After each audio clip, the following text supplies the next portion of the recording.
अस्सलामुअलैकुम। Supreme court of Pakistan से मैं हूं इब्रार हुसैन अस्तोरी। और नाजरीन, आज सुप्रीम कोर्ट की सबसे बड़ी खबर लेकर आप नाजरीन की खिदमत में हाजिर हूं।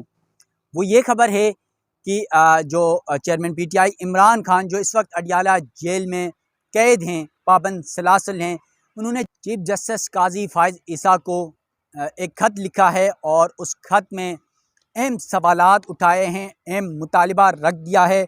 और यकीनन इमरान खान का अडियाला जेल में, आपको पता है, तकरीबन 115-20 दिन हो गए जो जेल में हैं। उससे कबल कभी इस तरह का ख़त उन्होंने नहीं लिखा था। और अब जब पाकिस्तान तहरीक इंसाफ के रहनुमाओं, सियासी कारकुनों और पीटीआई पे मुश्किल ज़्यादा बढ़ रही है, तो शायद इमरान खान बिल आखिर मजबूर हो गए चीफ जस्टिस काजी फायज़ ईसा को खत लिखने पर। और ये खत लिखा है और तिल का खेज़ इंकशाफात इमरान खान की जानिब से इस खत में किया गया है। और कहा गया है कि इस खत को चीफ जस्टिस पाकिस्तान खत भी तस्वुर करें और साथ साथ इसे दरख्वास्त के तौर पर भी जो है एक्सेप्ट करें और सुप्रीम कोर्ट में इस हवाले से मुकदमा लगाएं और फिर अहम अहकामात दें मुख्तलिफ इदारों को। ये क्या तफसीलात हैं चेयरमैन पीटीआई इमरान खान की जानिब से चीफ जस्टिस काजी फायज़ ईसा के सामने क्या मुतालिबात रखे गए हैं, क्या क्या इस्तदा की गई है, ये सब आप नाज़रीन के सामने रखने की कोशिश करूँगा।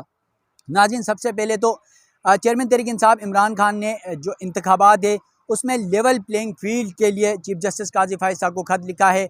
आपको पता है कि सुप्रीम कोर्ट के ही अहकामात पर 8 फरवरी इलेक्शन कमीशन और सदर ममलिकत ने मुल्क में आम इंतखाबात की तारीख दी है। और उस इंतखाबात से कबल जहाँ पर तमाम सियासी जमातें अपने इंतखाबी मुहिम, जिसको हम इलेक्शन मुहिम कहते हैं, सियासी जलसे, रैलियाँ, कॉर्नर मीटिंग्स का इनकाद करते हैं, तो उस हवाले से तमाम सियासी जमातों को आपने देखा। गुज़िश्ता रोज़ भी पाकिस्तान पीपल्स पार्टी ने कोयटा में जलसा किया यौम तासीस पर। फिर मुस्लिम लीग उनको भी खुली छूट है, दीगर सियासी जमातों को भी खुली छूट है। मगर हमने देखा कुछ अर्सा पहले केपी के अंदर जब शेर अफजल मरवत ने वहाँ पर कॉर्नर मीटिंग्स की, वहाँ पर कारकुनों से जो है वो वर्कर कन्वेंशन मुनक़िद हुए, तो किस तरह जो है सिक्योरिटी इदारों, पुलिस की जानिब से रुकावटें खड़ी की गई, गिरफ्तारियाँ अमल में लाई गई, और फिर किस तरह की मुश्किलात का सामना पाकिस्तान तहरीक इंसाफ के रहनुमाओं को, कारकुनों को इस वक्त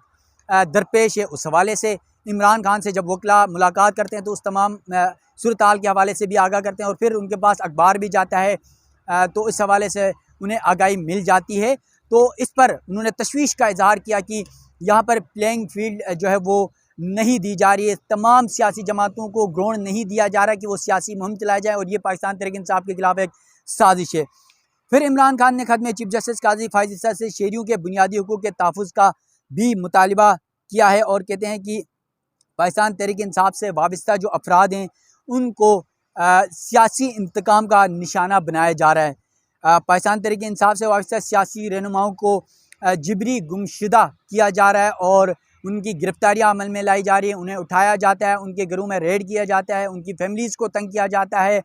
सियासी जो भी पाकिस्तान तहरीक इंसाफ का हिमायती होता है उसको पुलिस गिरफ़्तार करके ले जाती है और उस पर मुकदमात भी बिला जवाज़ किस्म के मुकदमात दर्ज किए जाते हैं।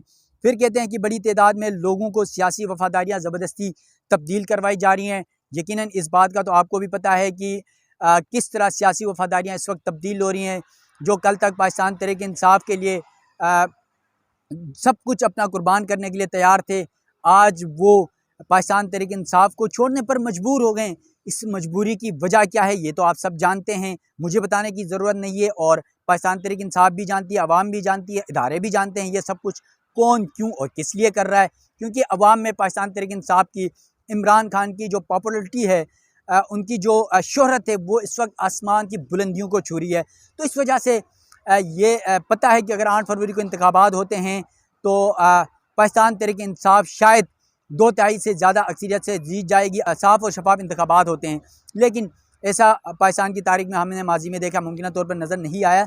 लेकिन जो एक खबर अब गर्दिश भी कर रही है कि मुल्क में 8 फरवरी को इंतखाबात नहीं होंगे, बल्कि नवाज़ शरीफ साहब जो हैं उनकी तैयारी नहीं है, उन्होंने तो वक्त मांग लिया है। मुख्तलिफ आर्टिकल्स, मुख्तलिफ जो महफिलें हैं वहाँ पर ये बहस छिड़ चुकी है और मुख्तलिफ अफवाहें फैलाई जा रही हैं और उस पर तासुर ये दिया जा रहा है कि सिक्योरिटी मसाइल हैं, मगर हकीकतन जो कुछ मुबीना तौर पर ज़राए ये बता रहे हैं कि नवाज़ शरीफ की जानिब से इस्टेब्लिशमेंट को ये कहा गया कि हमारी तैयारी नहीं है और हमें वक्त दिया जाए ताकि 6 महीने इलेक्शन डिले हो तो शायद हम अपनी कुछ तैयारी कर सकें। लेकिन आपको ये बता दूं कि अगर 6 महीने तो छोड़ें, साल भी अगर वक्त दिया जाए तो जिस तरह इस वक्त मौजूदा सूरत हाल है, अवाम में इस वक्त पाकिस्तान तहरीक इंसाफ जो है वो बहुत ज़्यादा शोहरत पा चुकी है हर तरफ से। यहाँ तक कि आपने गुज़िश्ता दिनों केपी में शेर अफजल मरवत क्या है, इमरान खान के एक कारकुन हैं, एक वकील हैं, उसके जलसे कारण मीटिंग के लिए, जलसा तो नहीं कह सकते, कारण मीटिंग के लिए किस तरह लोग रुकावटों को तोड़कर पहुँचे, किस तरह वहाँ पर नारे लगाए गए और कहा गया कि आप इमरान खान तो जेल में है, अगर इमरान खान अगर आए तो पता नहीं क्या होगा। एक शेर अफजल मरवत को कहते हैं कि आप हमें इजाज़त दें, हम सब कुछ करने के लिए तैयार हैं। मतलब इस तरह का जुनून इस वक्त पाकिस्तान तहरीक इंसाफ के कारकुनों में है। फिर बात शायद कहीं और निकल गई, इमरान खान के खत की हम बात कर रहे हैं। उसके बाद जो चेयरमैन पीटीआई इमरान खान वो ये कह रहे हैं कि अदालतों से पाकिस्तान तहरीक इंसाफ के रहनुमाओं और कारकुनों को ज़मानत हो जाती है, लेकिन उसके बावजूद दोबारा प्लानिंग के तहत उन्हें गिरफ़्तार किया जाता है और इस गैर कानूनी गिरफ़्तारियों को रोका जाए। फिर कहते हैं कि चेयरमैन पीटीआई ने चीफ जस्टिस को जो ख़त लिखा उसमें ये मज़ीद कहते हैं कि सियासतदानों की जिबरी जो गुमशुदगियाँ हैं उन पर एक आज़ाद कमीशन बनाया जाए और उस कमीशन में पाकिस्तान तहरीक इंसाफ के जो कारकुनान या रहनुमा हैं जिनकी गिरफ्तारियाँ अमल में लाई जा रही हैं, जिनके खिलाफ इस तरह के मुकदमात दर्ज किए जा रहे हैं, उस पर इंक्वायरी की जाए। फिर कहते हैं कि वफाकी व सूबाई हुकूमतों समेत इलेक्शन कमीशन को ये हुक्म दिया जाए कि पाकिस्तान तहरीक इंसाफ के उम्मीदवारों को इलेक्शन में जो इंतखाबी मुहिम है, इलेक्शन मुहिम है, वो चलाने की इजाज़त दें। क्योंकि आपके सामने मैंने पहले भी बताया कि किस तरह पाकिस्तान तहरीक इंसाफ की कॉर्नर मीटिंग्स को भी जो है वो मुश्किलात का सामना है और किस तरह रुकावटें और किस तरह रहनुमाओं को गिरफ़्तार किया जाता है और फिर किस तरह प्रेशराइज़ करके उनसे वफादारियाँ तब्दील करवाई जा रही हैं। इसके अलावा ये भी कहा है चेयरमैन पीटीआई इमरान खान ने कि पेमरा को भी हुक्म दिया जाए कि दीगर जमातों की तरह पीटीआई को भी मीडिया कवरेज फराहम की जाए। ये तो आप सबके सामने है कि हमारा मीडिया इस वक्त किस सिमत जा रहा है। यहाँ तक कि मीडिया में इमरान खान का नाम और तस्वीर तक नहीं चलाई जाती है, बल्कि सिर्फ ये कहा जाता है चेयरमैन पीटीआई, या साबिक वज़ीर-ए-आज़म भी नहीं कहा जाता है। तो इस तरह मीडिया में इमरान खान और पीटीआई के खिलाफ पाबंदियां हैं कि आप इमरान खान का नाम नहीं ले सकते, उनकी तस्वीर नहीं चला सकते। मतलब आप क्या यकीनन ये बहुत ज़्यादा मुश्किल सूरत हाल है पाकिस्तान तहरीक इंसाफ के लिए, अवाम के लिए, इस मुल्क के लिए कि आपने एक साबिक वज़ीर-ए-आज़म का नाम और उसकी तस्वीर वो आपके पास है, आपके अडियाला जेल में है, कहीं भागा नहीं है, कहीं मफरूर नहीं है, उसके बावजूद उसका नाम और उसके तस्वीर तक मीडिया में चलाने पर पाबंदी है। लेकिन उसके बावजूद आपने देखा सोशल मीडिया जिस तरह पीटीआई ने कंट्रोल रखा हुआ है, उनके कारकुनों ने वो कोई भी बयानिया बनाया जाता है उस बयानिया को उड़ा कर रख देते हैं। पाकिस्तान तहरीक इंसाफ के कारकुनान खासतौर पर नौजवान बहुत ज़्यादा तादाद में इमरान खान को पसंद करते हैं। इसीलिए आज सोशल मीडिया आप देखें कि बड़े से बड़े प्रोपेगेंडा करते हैं, बड़े से बड़ी प्लानिंग की जाती है, एक बयानिया बनाने की कोशिश की जाती है, लेकिन चंद लम्हों के अंदर अंदर पाकिस्तान तहरीक इंसाफ के कारकुनान और जो सोशल एक्टिविस्ट हैं वो उसकी धज्जियाँ उड़ा देते हैं। फिर चीफ जो इमरान खान है उन्होंने चीफ जस्टिस काजी फायसा को जो खत लिखा उसमें कहते हैं कि सीनियर वकील जो बैरिस्टर एतजाज़ हसन है उन्होंने भी सियासतदानों की जुबरी जो गुमशुदगियाँ हैं उसके हवाले से सुप्रीम कोर्ट में दरख्वास्त दायर कर रखी है, उसको भी समाअत के लिए मुकर्रर करके मुकदमे को सुना जाए ताकि सच और झूठ का पता चल सके। फिर खत में ये भी कहते हैं कि इस खत को आर्टिकल 184(3) के तहत दरख्वास्त के तौर पर तस्वुर किया जाए। यकीनन इमरान खान ने कहा है कि मैं तो खत लिख रहा हूँ लेकिन आपने इसको दरख्वास्त के तौर पर ट्रीट करें। चीफ जस्टिस काजी फायसा चालान की पहली बार इमरान खान ने ये बड़ा मुतालिबा सामने रखा है और यकीनन पाकिस्तान में हर एक शख्स की ये ख्वाहिश होती है और उसको एक उम्मीद नज़र आती है, वो है ये सुप्रीम कोर्ट ऑफ पाकिस्तान जहाँ पर मैं इस वक्त मौजूद हूँ। ये जो तराजू आपको नज़र आ रहा है इसके दोनों पलड़े इस वक्त तो यहाँ पर बराबर नज़र आ रहे हैं। यकीनन अदालतों को अपने फैसलों पर भी ये दिखाना चाहिए, ये साबित करना पड़ेगा कि हमारा जो ये पलड़ा है इस तरह हमारे फैसले भी बराबरी की बुनियाद पर हैं।